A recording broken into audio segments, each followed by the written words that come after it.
Bien, señores, con nosotros está el economista Miguel Seara Hatton, secretario de Políticas Públicas del PRM, y en un gabinete que circula, pues se le tiene o se le menciona como futuro gobernador del Banco Central. Primero, muchas gracias. Yo lo que soy, he sido y seré, es profesor e investigador de economía. Soy un académico. Y buen profesor, muy buen profesor. Así que... ¿Qué quiere decir eso? Que de lo que habla Julio. Que de eso que ejerce lo No, descarta. Esa fuente de Julio como que está medio ¿Eso es así, desorientada. No, eso no es cierto. No. Okay. No. Eso no es cierto. Pero si fuera así, su posición de investigador, de catedrático, ¿no le descarta para gobernar el Banco Central? No me descarta, pero mi vocación verdadera toda la vida, lo que he hecho, es ser académico. Pero en un eventual gobierno, pero el podría PRM ser estaría a disposición de una asesor posición como económico esa. del Poder Ejecutivo. Sí. Oye, ya Oli lo mandó Ya a lo asesor. dije, lo cambié. Vamos a oírlo, me asesoro, Luis. como tú dices. Ahí No, sería feliz. yo soy académico y yo creo que hay que esperar que venga que se presente una situación y ahí se evaluará.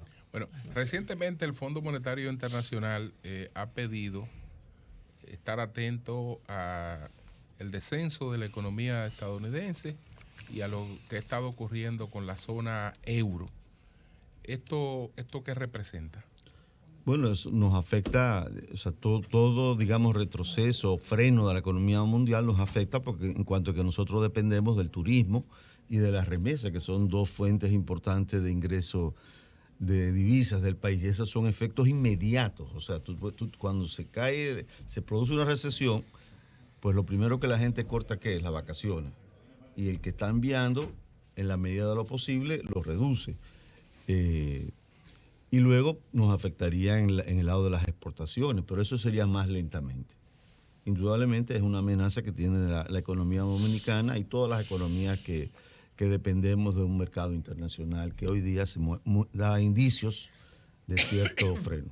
Según los datos que tienes, ¿cómo nos afectó o nos ha afectado la campaña en contra de la República Dominicana al sector turístico y los sectores de la economía que son suplidores de esta industria? Bueno, mira, los números que yo he escuchado hablan de que se va a perder alrededor de $600 millones y que la temporada de invierno pues no nos va a ir muy bien, que es la temporada alta, ¿no? Sí. Indudablemente esto esperamos que sea algo coyuntural y temporal y que se pueda reactivar el sector, ¿no? Y que el ministro esté trabajando para eso. Miguel, según informes, la deuda pública en República Dominicana está aumentando 702 millones por día. Y al parecer esto va a seguir incrementándose, sobre todo porque esto es un año electoral y también viene acompañado de un posible déficit mayor del que teníamos hasta el año pasado. 157 mil millones. Del déficit.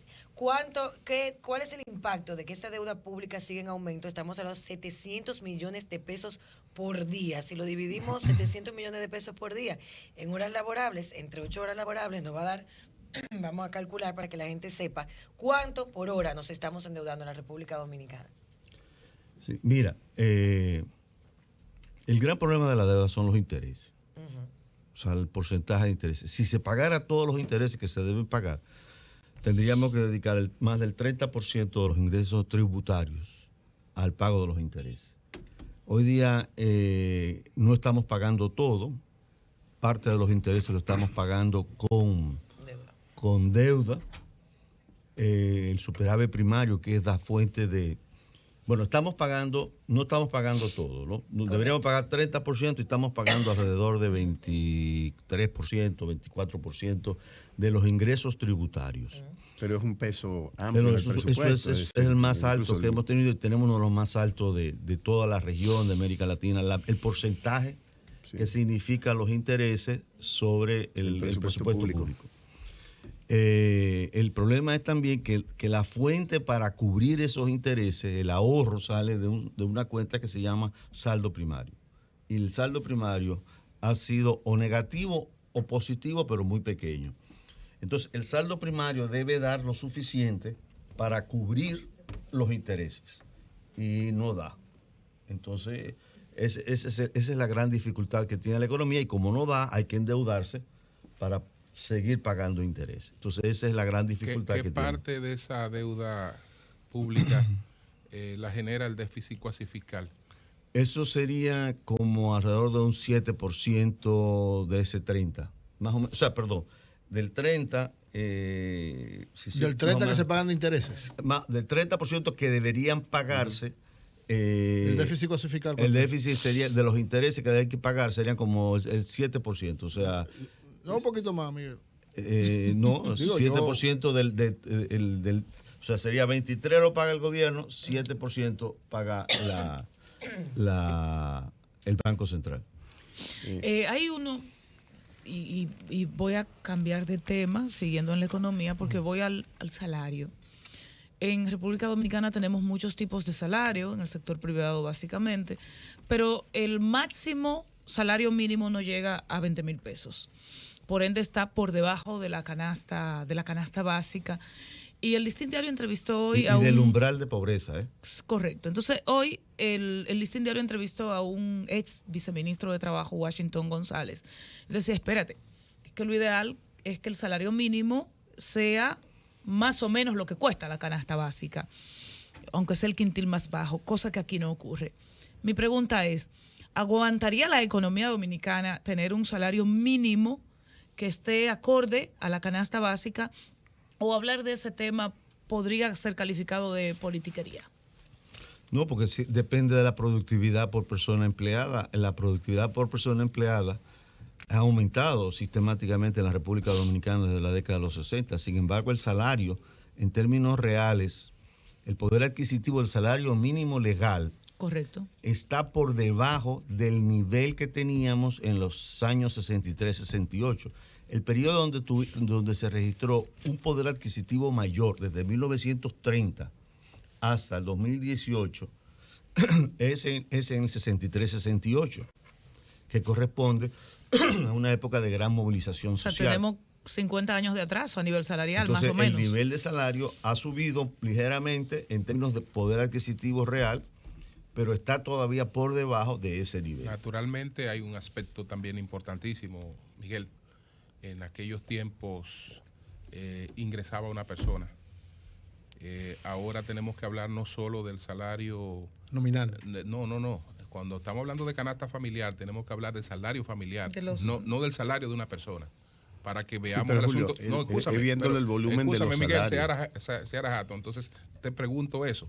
Si cuando estamos hablando porque no hemos quedado con el término canasta familiar, y a canasta familiar le aplicamos el salario individual, cuando ya tenemos una sociedad en la que tenemos que ver un ingreso familiar. Sí, en la República Dominicana, según la encuesta de Fuerza de Trabajo, la última de la cual se dispuso toda la base de datos, o por lo menos que yo... ¿De qué año es? En 2016, esa es la última, que se dispuso de toda la base de datos, que está online, que se puede trabajar.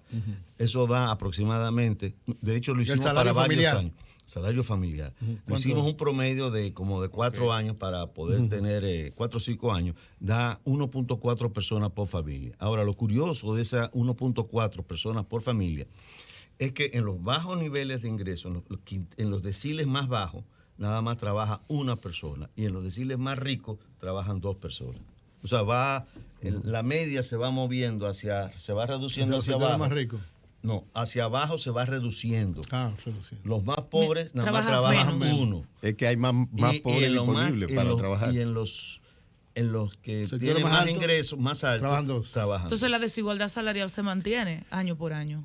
Sí, bueno, lo que se te mantiene es que más o menos, vamos a suponer que el quinto quintil, el decil, no, los 50%, trabaja en promedio 1.4, los que van hacia abajo, los más pobres, nada más se va reduciendo y trabaja uno al final.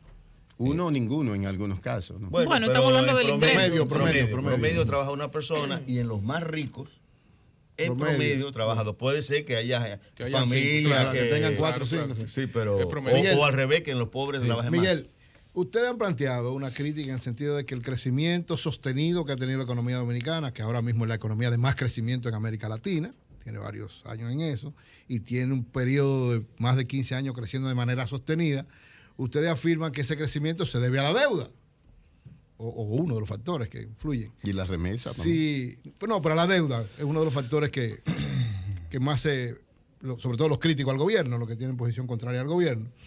En caso de que ustedes fueran favorecidos y pasaran a dirigir el gobierno, ¿cuál sería la estrategia que tomarían ustedes para mantener ese crecimiento y disminuir la deuda? Sí. ¿Cuál sería la estrategia? Sí. Bueno, primero, la economía dominicana viene creciendo desde el año de 1950. No hace 15 años. No, pero recuerda que en el 2003... Perdón. En el 2003 hubo crecimiento. Crecimiento. Hemos tenido una tasa de crecimiento promedio de 5.03. Desde el año de 1950 hasta el 2017, que es la última cifra, veremos a ver cómo 18, más o menos ha crecido en eso, no creo que tampoco haya bajado, pero ese es el orden de magnitud. Ahora, en esos 6 años, esos casi 70 años,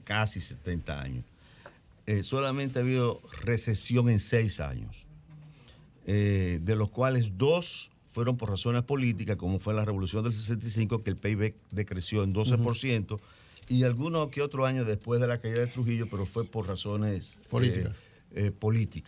Y hay 4 años que está vinculado a razones económicas, ¿no? La recesión más grande fue la del año de 1990. La crisis del 90, esa fue la más grande de toda la historia dominicana, por razones económicas, que la economía decreció un 5% y el desempleo subió a un 25%. Entonces, y además, el crecimiento ha sido relativamente estable. Somos el 6º país en América Latina de menos volatilidad de la tasa de crecimiento. Tú sabes que si la tasa de crecimiento sube y baja, es tan dañina como no crecer. O sea, tiene que mantenerse estable. Tiene que mantenerse y somos el 6º más estable. Entonces eso un poco te dice que no es un fenómeno nuevo. Hay razones históricas, diferentes argumentos. Yo he trabajado mucho ese tema y he escrito sobre eso. He investigado por qué. Porque solamente Panamá tiene un crecimiento parecido al de nosotros. Así que yo creo que eso no es novedad en la economía dominicana. Ahora, hay razones diferentes en diferentes periodos por las cuales se produce ese crecimiento. No es una sola, hay diferentes factores. Cuando la crisis bancaria... La economía decreció como... Menos 3, menos 2 puntos y pico. No fue menos 3, sí. Menos 2 puntos y pico. No es cierto. Es 1 punto... Digo, casi 2, 1 punto y pico, exacto. Casi 2. No, 0.5, porque solamente decreció en un solo año. Solo fue un año de decrecimiento cuando la crisis bancaria. Con relación a la 2003, primera vez. Mira, el problema de la deuda, nosotros lo que estamos planteando son una estrategia de 5 puntos.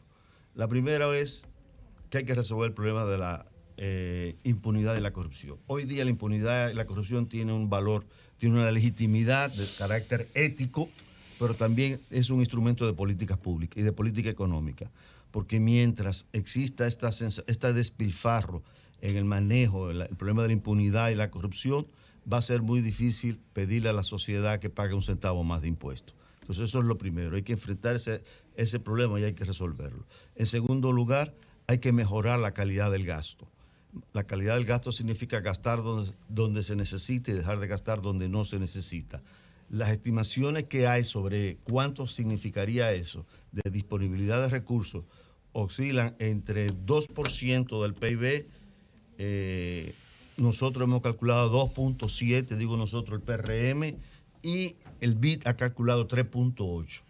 O sea, si sacamos una media, probablemente estaríamos hablando de un 2.7, 2.8% del PIB de disponibilidad que habría por mejorar la eficiencia del gasto, eliminar la corrupción, eliminar la desviación de fondos, los sobreprecios, etc. Esa sería la segunda medida. La tercera medida es, sabemos que los ingresos públicos crecen en 10% promedio anual, por el mismo crecimiento del PIB nominal. Entonces lo que estamos proponiendo es reducir la tasa de crecimiento, no el nivel de gasto, la tasa de crecimiento de 10, si los ingresos actualmente crecen en 10, el gasto público está creciendo en más de 10. Entonces lo que estamos proponiendo es que el gasto público crezca acorde con el crecimiento. A un 5%. Es decir, que si el gasto, o sea, reducir la inversión o reducir el gasto público. No, te estoy repitiendo. Por eso te digo. Escúchame. Ajá. Si el gasto público, si hoy día supongamos que estamos en una situación de equilibrio, tenemos 100 pesos, que sea el presupuesto y los ingresos. Si los ingresos crecen mañana un 10% más, o sea, 110, el gasto público crezca 105, porque la diferencia tendría que irse a cerrar la brecha del déficit, que deuda. es el motor de la deuda. Sí, cuando en cuanto al tema de la reducción de la bienvenida a Melton Pineda. No, reducción del gasto, es una eficiencia del gasto. Viral, No es reducción del gasto. viral en no un es video reducción viejo. del Bueno, gasto. parece reducción de gasto, Miguel. No. ¿Cómo tú vas a ver? Si tú lo vas a estar reduciendo. Escúchame, Óyeme, no digas cosas que no son Pero digo, correctas. es lo que me da- La es tasa moderar el aumento de del gasto. crecimiento. Ok, pero que Reducir la tasa de crecimiento, para tú reducir la tasa de crecimiento, es reducir el nivel de inversión. Que no, de gasto, va a subir claro. el 5%, ¿Cómo por Dios. Pero ¿cómo? Explícame entonces, espérate. Tengo que explícame. explicar la economía. Pero por eso te estoy diciendo, porque tú estás diciendo algo que para mí no tiene lógica económica. Explícame bien. Muy sencillo. Ok, explícame. Oye, le preguntó que si no fue el día de esa clase. No fue esa clase. No, lo que pasa es que ahora tú estás dando una explicación política, me diste la económica. No, Explícamelo bien. Escuchemos a Miguel. Ajá. Escúcheme, mire. Ok, Si explícame. el gasto y el ingreso es 100 hoy y crece el ingreso en 10%, el ingreso sería, el aumento del ingreso sería 110 el año que Correcto, viene. exacto. Ahora, el gasto subiría a 105, no a 110. Te permite generar un Te ahorro. permite generar Excelente. una brecha para cubrir. Pero para ¿cómo? cubrir. Si tú tienes un nivel de inversión o en términos de, ¿verdad? Porque parte del gasto es la inversión del gobierno. Sí, tú vas a ¿Por tener la dónde tú misma vas a reducir? mala O sea, inversión. tú tienes que hacer una de dos cosas, Miguel. O tú votas gente para reducir el gasto que, ¿verdad? No es inversión propiamente dicho, o dejas de invertir menos, es lo que te Ve estoy acá, diciendo. O sea, 110, No hay que votar gente, perdón. hay que- claro que, pero perdón, vamos por partes, Ay. para que me explique, porque o sea, para mí ustedes están encubriendo algo que van a hacer y no quieren decir. Si tú tienes un nivel de crecimiento en tus ingresos y tú dices que quieres reducir el gasto, Y debe. perdón, no. Espérate. No para que la Estamos hablando simplifica se vea proporcionalmente. las amas de casa. porque Hay no una de funciona. dos formas que lo puedes Eso hacer, Miguel. Aumentó, hay una de dos aumentó mi formas. ingreso. O no tienes más gente contratada o tienes menos inversión, porque tú tienes que ser coherente con lo que estás ingresando, porque tú no puedes frenar un gobierno. Escuchemos a Miguel. Tú no lo puedes frenar, Miguel. Una pregunta. Ajá. 105 es mayor que 100. Sí. Y 110 110 es mayor que 100. mayor que 105. O sea, tú vas a tener ingresos y no vas a tener inversión. Perdón, calma. No hay que, porque... No. Estoy... Porque esto estamos hablando, esto es No, otra cosa. es para que me aclare bien. 100, o sea, 105 es mayor que 100. Sí, es es decir, verdad. el nivel de gasto va a aumentar o va a disminuir. Bueno, sí, va a aumentar. Entonces, lo único que Entonces va a aumentar el el gasto, eso es lo que sentido estoy de diciendo. va a proporción, aumentar lo a que está hablando. 105. Pero tú le vas a- Ahora los ingresos van a aumentar a 110. Correcto, lo que te Entonces, digo es- la diferencia de esos 5 Ahora, es lo que se va a Entonces tú vas a dedicar frenar, hacer tú vas a ahora, frenar, ahora, claro. Hay Miguel. otro Pero bueno, hay está otro- bien, vamos a ver a qué. Hay otro tema que puede ser conexo a lo que está preguntando. Miguel, ustedes en círculos cerrados, como fue la reunión de Luis Abinader con el CONES, hablan de la eliminación de unos 200,000 empleos del gobierno, que dicen que son innecesarios, y hablan de suprimir decenas de instituciones que dicen que son innecesarias. Ese es un tema que ya ustedes han elaborado, que han revisado. ¿Cuál es el planteamiento que tienen? Porque esa es una de las partes, aunque tú no nos has hablado de eso, que ustedes aparentemente contemplan en lo que es la mejoría de la calidad del gasto. No, la mejoría de calidad del gasto significa, lo hemos explicado, no es dejar de gastar, es gastar mejor. Exacto. Ok. Entonces, si yo tengo una botella y necesito un policía, o necesito una seguridad, o necesito un servicio para el país, esa botella va a ser sustituida sencillamente por esa persona que trabaja adecuadamente. Un ejemplo, y perdona que te interrumpa, Miguel, porque ese fue un proyecto de ley que sometí en el Congreso Nacional y que el partido y el comando de campaña asumió, para que la gente entienda. A partir de la creación del Intran, se unieron 5 instituciones, eran 8 que tenían que ver con el tema de transporte, se unieron 5 en el Intran y dentro de la nómina había aproximadamente 200 abogados en 5 instituciones.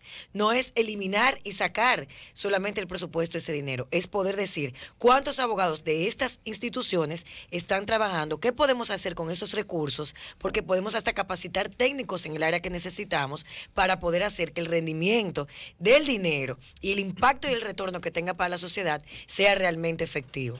Ahí ya, Miguel. Por ejemplo, nos miren, pone otra miren por ejemplo, una situación. Una Salud, el gasto de salud. El cápita que recibe, que paga o que recibe una persona del régimen contributivo, promedio, no puedo decir exactamente, son 1.200 pesos y unos pesos más, pero pongamos que son 1.200 pesos. Si yo le doy salud a los 10 millones de habitantes de la República Dominicana, estaríamos asignando menos del 3% del PIB. Con el plan básico de salud. Sí.